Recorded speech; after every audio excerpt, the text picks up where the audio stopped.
Ever since Harry somehow transferred the symbiote over to his best friend, Peter is slowly becoming someone that his friends do not recognize. But the symbiote saved his life. It has given Peter power, and with it, he can do so much more as Spider-Man. So what if his friends say otherwise? They did not understand, and they were not going to take the symbiote away from Peter, no matter what. Location: outskirts of New York City. Abandoned zoo. Tears streamed down Mary Jane's face as she looked down at her boyfriend's seemingly lifeless body on the ground. Peter Parker, also known as the superhero Spider-Man, had been fatally injured after a recent encounter with Kraven the Hunter. The Hunter stabbed Spider-Man in his stomach, leaving a terrible wound with blood leaking profusely from it. The fluid soon formed a puddle beneath Peter's body, and it stained MJ's hands as she desperately tried to shake him awake. Harry, on the other hand, was frantically pleading for Peter to wake up as well. He just could not imagine Spider-Man, his best friend, leaving the world of the living like this. No. Harry refused to believe it. This just could not be happening.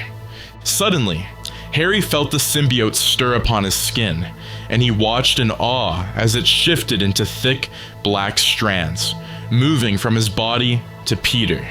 Harry, of course, was confused as to what exactly the symbiote was doing, but the man was unable to stop the parasite, and it engulfed Peter's entire body, starting with his legs and crawling upwards until his head was covered with the black, gooey substance.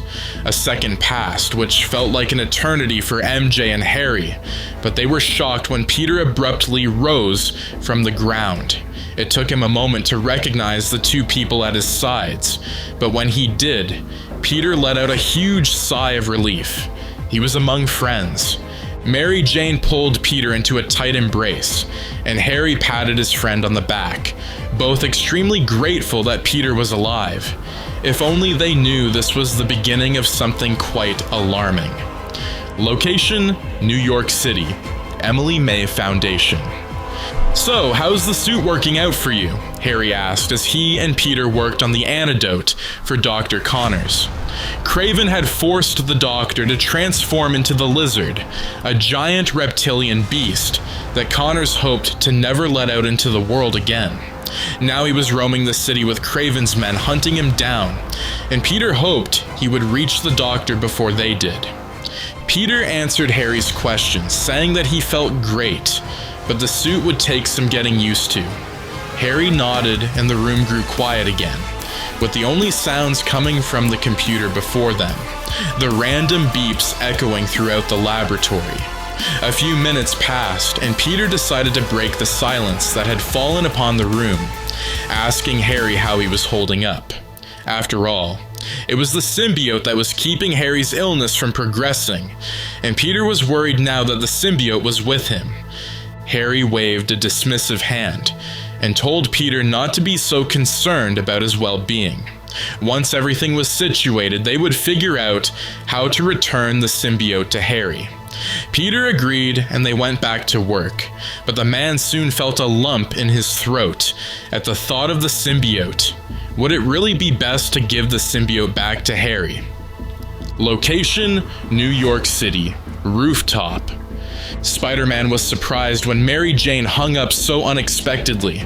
He had just finished telling his girlfriend about Dr. Connors, who was cured using the antidote Peter and Harry created, and the origins of the symbiote. Mary Jane obviously freaked out about the symbiote actually being an alien, and was concerned about how nonchalant Peter was acting about the situation. Peter kept insisting that the symbiote was needed, and he would not have been able to stop the Lizard without it. But MJ reminded the hero of the damage he and the Lizard caused just a little while ago, shocked that no one was killed during the fight. Peter dismissed her concerns, and MJ, irritated by her boyfriend's attitude, decided to make an excuse so she could end the call. With a shrug, Spider-Man chalked it up to his girlfriend being stressed about deadlines for her job.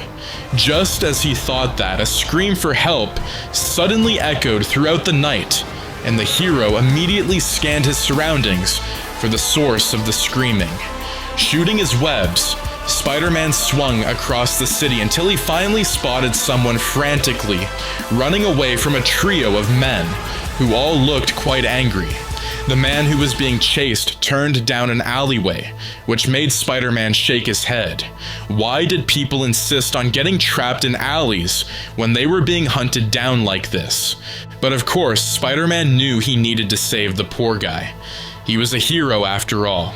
So the hero jumped down into the alleyway and landed between the terrified man and his pursuers.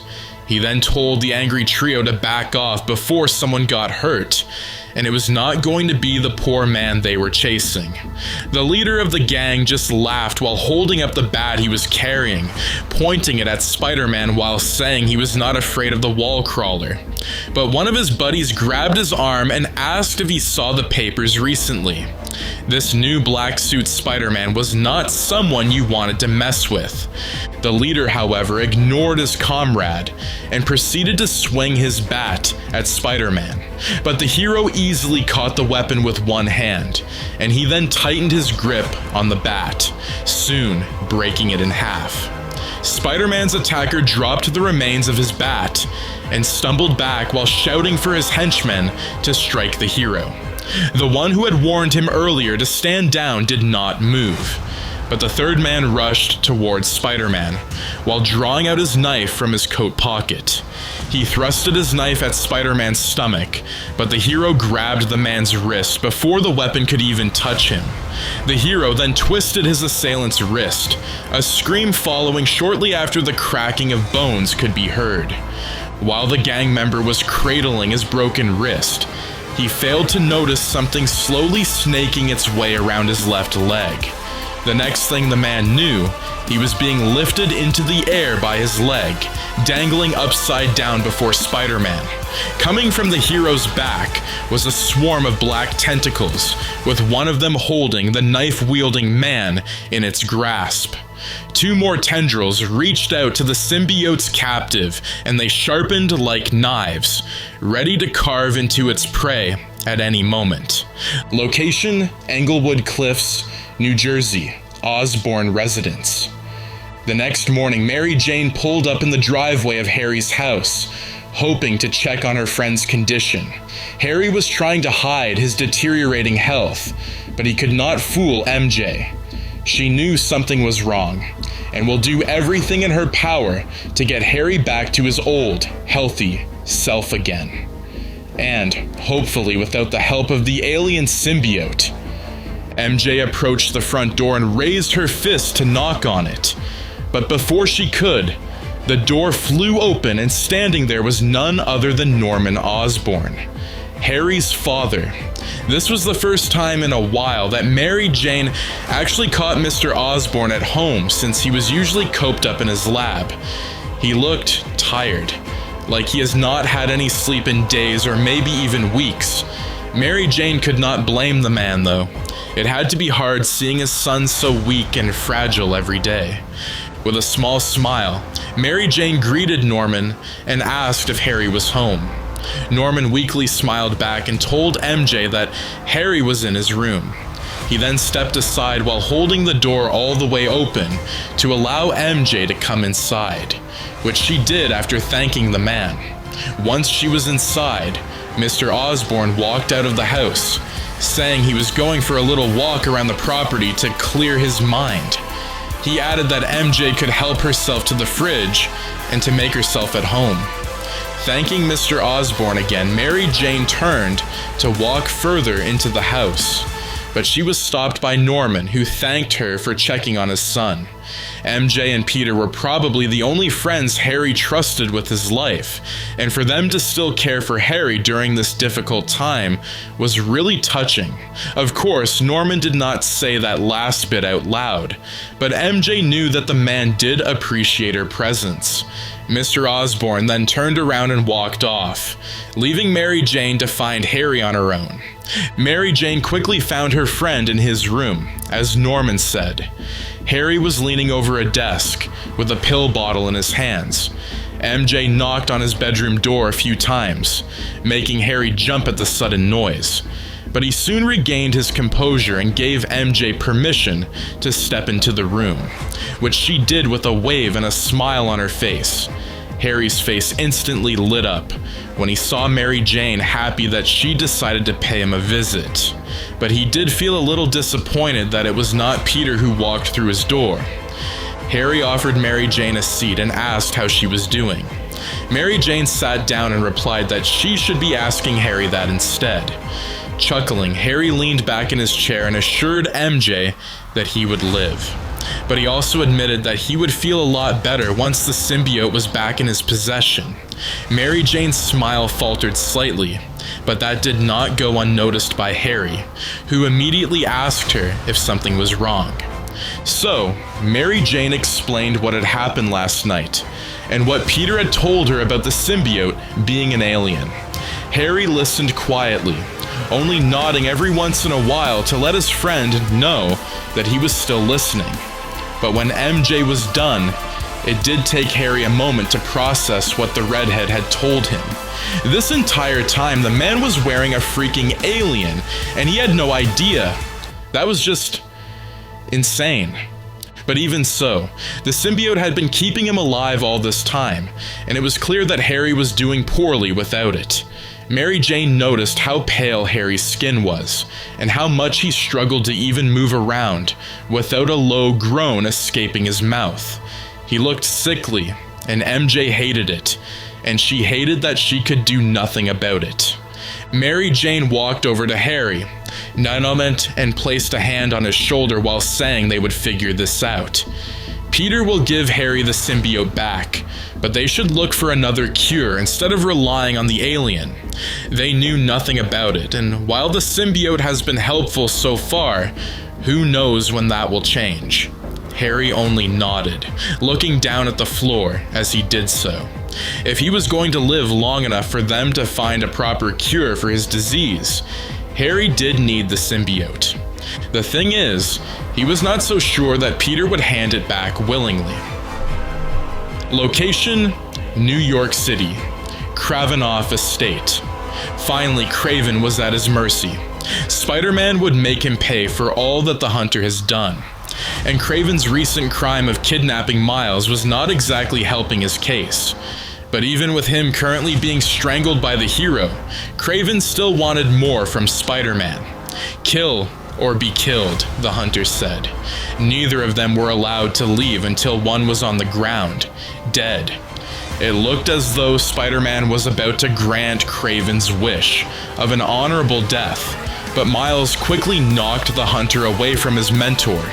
He knew he could not allow Peter to have the Hunter's blood on his hands. But it was clear that Peter did not appreciate his student's efforts to save him. In his mind, Miles was just in the way. Always in the way. So, Miles was forced to fight Peter. He did not want to, but the teen did not have much of a choice. Miles, however, was mostly dodging and using his electricity powers to repel the symbiote tentacles Peter sent after him. Each time he seemed to get the upper hand on his teacher, Peter would always find a way to get back up. That is, until Miles got his hands on the giant bell that was in their makeshift arena for some reason, and he jumped onto it, ringing it hard and continuously. The sound of the bell caused Peter to fall to the ground, screaming in agony as the symbiote started to go crazy. Such deafening sounds were one of the symbiote's weaknesses, and Miles was taking full advantage of it. The teen tried speaking to Peter, telling the man to focus on him and fight against the alien's control. This went on for what felt like an eternity, especially for Peter, but he suddenly stopped struggling. In fact, he just stopped moving altogether. Worried, Miles hopped down from the bell and slowly made his way to Peter, afraid that the symbiote would attack him at any moment. But even as the teen was standing right over Peter, the man did not move an inch. He did not even look like he was breathing. Miles knelt beside Peter and grabbed his teacher, pulling Peter into a sitting-up position. Out of desperation, Miles shouted for Peter to wake up and shook the unconscious man, trying to get Peter to react. Well, Peter did react, just not the way Miles had expected. The teen suddenly felt a sharp pain in his chest, and he looked down to see that one of the symbiote's tentacles had stabbed him from behind. Just as the tendril removed itself from Miles's body, Peter turned to the injured teen and told him that he should not have interfered. Miles fell to his side, and Peter stood from the ground while looking in the direction where Craven had gone. He then turned back to Miles and said that if the teen managed to survive until Peter was finished with Craven, then Peter would consider taking him to the hospital. With that, Peter swung away from his student and disappeared. Miles was left alone. He rolled onto his back and looked up at the night sky.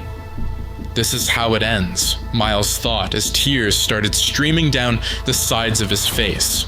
The teen had been taken down by the very same person who was supposed to be his hero, his teacher, his friend.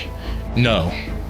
Miles refused to believe that the person who literally stabbed him in the back was Peter.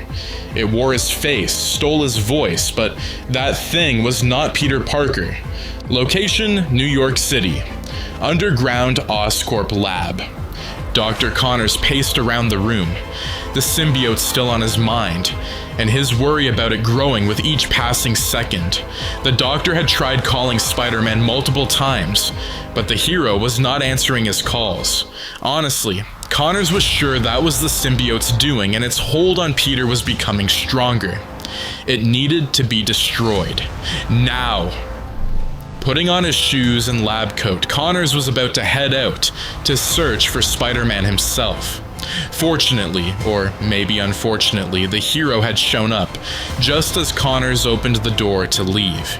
He was still wearing the black suit, so Kurt was sure the symbiote was still influencing Peter, so he kept his distance. He then asked Spider-Man if he changed his mind about getting rid of the alien. Spider-Man laughed and said no, but he did need something from the doctor. Kurt was confused as to what Spider-Man was talking about, but it soon clicked when he caught a glance at the meteorite still in containment. Connors turned back to Spider-Man and asked what he planned to do with the rock, but the hero said it was none of his concern. All the doctor needed to know was that Spider-Man planned to heal the world, just like Harry wanted. Kurt frowned, but he had no time to think about what the other man meant before Spider-Man suddenly grabbed him by the throat and lifted the doctor in the air. Dr. Connors struggled to free himself, scratching and clawing at Peter's hand, but it was to no avail. Spider-Man just watched the doctor and said that Connors would soon understand. Then a black tendril snaked its way down Peter's arm and wrapped itself around the doctor's head, his muffled screaming being the thing that could be heard in the lab.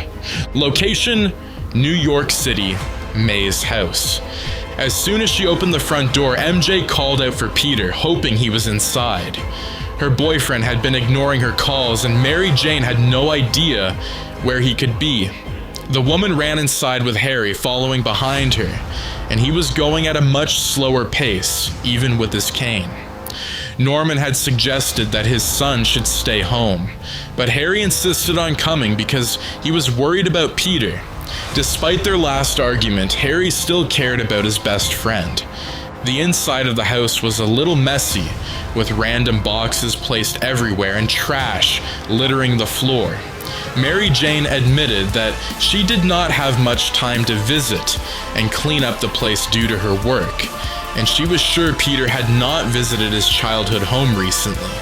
Harry looked around, reminiscing about the days he visited Peter and his Aunt May when she was still alive.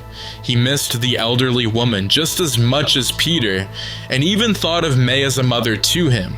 That was when Harry finally realized just how much his best friend has been going through, and Peter's recent changes in behavior worried him even more. Was it really the alien that was causing Peter to act out like this? Just then, a knock on the door caused both Harry and MJ to turn around, and Harry said that he would answer it. But when he opened the door, Harry was surprised to see Peter standing there as if everything was fine. At that moment, Harry was just glad to see his friend, and he embraced Peter, who hugged Harry back and asked what was wrong. The simple question seemed to trigger Harry, and he grabbed Peter by the collar of his shirt while demanding to know where Peter had been all this time. But Harry began having a coughing fit, and Peter had to grab him before he fell to the floor. Harry had used too much of his energy. Peter helped him to the couch in the living room, with MJ right behind them, and he apologized for ghosting his friends like that. But the good news was that Craven has been dealt with. Mary Jane asked what Peter meant by that, and Peter was quick to answer her with a smile. "I killed him." Mary Jane's blood ran cold, and Harry looked at his best friend with wide eyes, thinking that he probably misheard what Peter said. Peter was confused about the looks he was getting from the two, and said that Craven needed to be put down like the dog he was, hoping to justify his actions. Mary Jane stood from the couch, furiously shaking her head and telling Peter that Spider-Man does not kill. Peter scoffed and said the old Spider-Man does not kill. He was a new man, and he knew that killing was sometimes necessary. MJ tried to protest, but Peter ignored her and casually walked into the kitchen to grab something from the fridge. Mary Jane followed him and continued to yell at him while the man took a water bottle. He unscrewed the bottle cap with a sigh, and without warning, Peter shot a tentacle at Mary Jane, commanding it to wrap around her mouth to get her to shut up. Harry immediately stood from his seat and headed into the kitchen. He then demanded that Peter let MJ go, and that his real best friend would never lay a hand on Mary Jane like this. Peter shook his head, insisting that he would never harm his girlfriend, and that he was actually helping MJ. The tendril that was still holding the redhead in its grasp began wrapping around her entire body, and Peter soon dropped her to the floor. Harry could only watch in horror as Mary Jane squirmed within the mass of black goo, but it did not take long for it to clear, and what the symbiote left behind was no longer the woman Harry knew. Peter stood beside his newest recruit, and the symbiote engulfed his body once more, changing into a spider suit, but it was different. Much more feral in appearance, with spikes covering the arms, and that same sinister smile seen on Mary Jane could now be seen on Peter. Spider-Man held out a hand to Harry, who attempted to scramble away from his friends, but he ended up tripping and fell on the floor as a result. Harry begged for Peter to stop and let Mary Jane go, but Peter disregarded his friend's pleas and reassured Harry that he, along with the rest of the world, would be healed by the symbiote. There would be no more pain or suffering. There would only be the symbiote.